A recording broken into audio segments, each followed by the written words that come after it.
नमस्कार दोस्तों, आप देख रहे हैं फटाफट खबरें। मैं उम्मीद करता हूँ आप फिट और तंदुरुस्त होंगे। तो आज तारीख 3 जुलाई 2025। तो चलिए नजर डालते हैं आज की मुख्य खबरों पर। वोडाफोन आइडिया को लेकर बोले सिंधिया, कहा वीआई को सरकारी कंपनी बनाने का कोई उद्देश्य नहीं। दूरसंचार मंत्री ज्योतिरादित्य सिंधिया ने 2 जुलाई को स्पष्ट कर दिया कि सरकार की वोडाफोन आइडिया को सार्वजनिक क्षेत्र की कंपनी में बदलने की कोई योजना नहीं है। उन्होंने एक टीवी इंटरव्यू में कहा कि सरकार की हिस्सेदारी 49% से ज़्यादा नहीं हो सकती और वीआई को सरकारी कंपनी बनाने का कोई उद्देश्य नहीं है। सिंधिया ने बताया कि टेलीकॉम कंपनी को बकाया राशि के बदले शेयर में तब्दील करने की मांग करने का अधिकार है, लेकिन यह मामले में दूरसंचार विभाग और वित्त मंत्रालय द्वारा उचित स्तर पर जांच की जाएगी। उन्होंने उदाहरण देते हुए कहा कि भारतीय एयरटेल ने भी इसी तरह की मांग की थी और उसकी जांच प्रक्रिया के बाद ही कोई निर्णय लिया गया।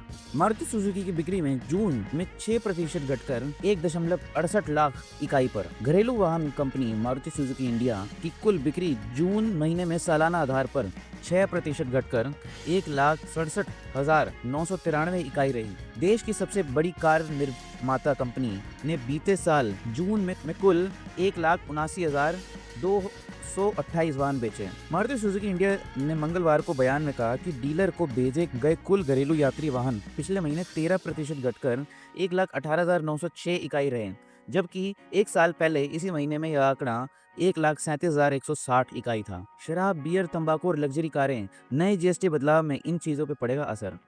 देश की जीएसटी व्यवस्था में बदलाव हो रहा है। सरकार की योजना है कि मौजूदा मुआवजे सेस हटाकर इसे स्थान पर 2 नए सेस, हेल्थ सेस और क्लीन सेस लागू किए जाएं। अगर यह प्रस्ताव पास होता है तो सिगरेट, कोल्ड ड्रिंक, महंगी कारें और कोयला जैसे उत्पादों पर टैक्स बढ़ सकता है, जिससे आम आदमी की जेब पर असर पड़ेगा।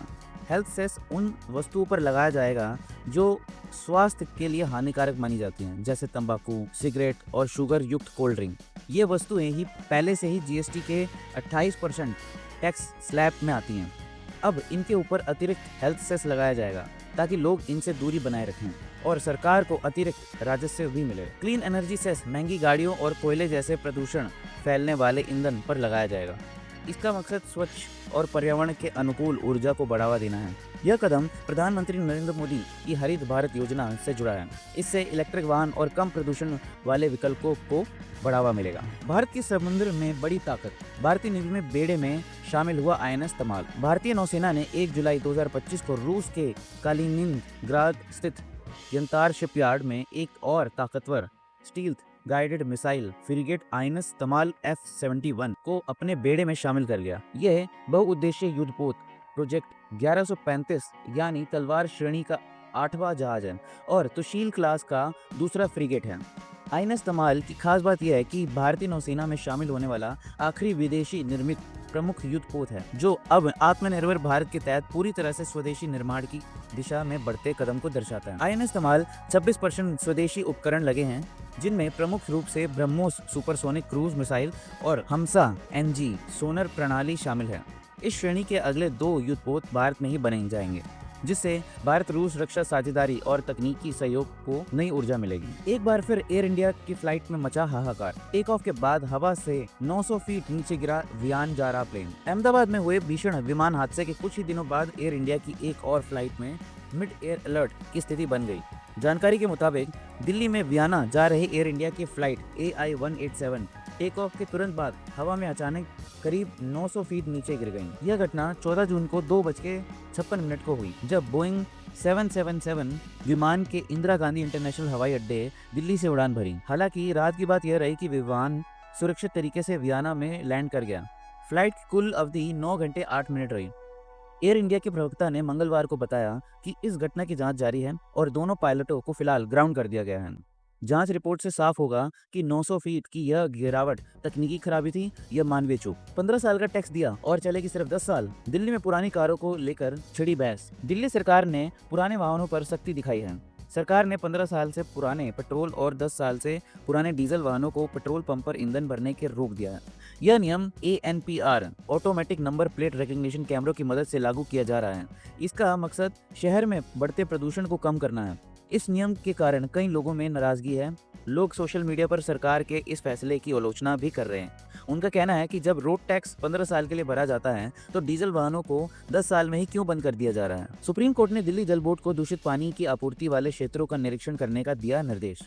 सुप्रीम कोर्ट ने पूर्वी दिल्ली के कई इलाकों में अत्यधिक दूषित पेयजल की आपूर्ति संबंधी आरोपों के मद्देनजर दिल्ली जल बोर्ड की निरीक्षण करने और खामी को दूर करने के लिए बुधवार को निर्देश दिया। मुख्य न्यायाधीश DK उपाध्याय और न्यायमूर्ति तुषार राव गडेला की पीठ ने दिल्ली जल बोर्ड के प्राधिकारियों को यह सुनिश्चित करने का निर्देश दिया कि उन निवासियों को शुद्ध पेयजल उपलब्ध कराया जाए जिनके नलों में काले रंग का पानी आ रहा है। दिल्ली सरकार में मंत्री मजिंदर सिंह सिरसा पर फायरिंग।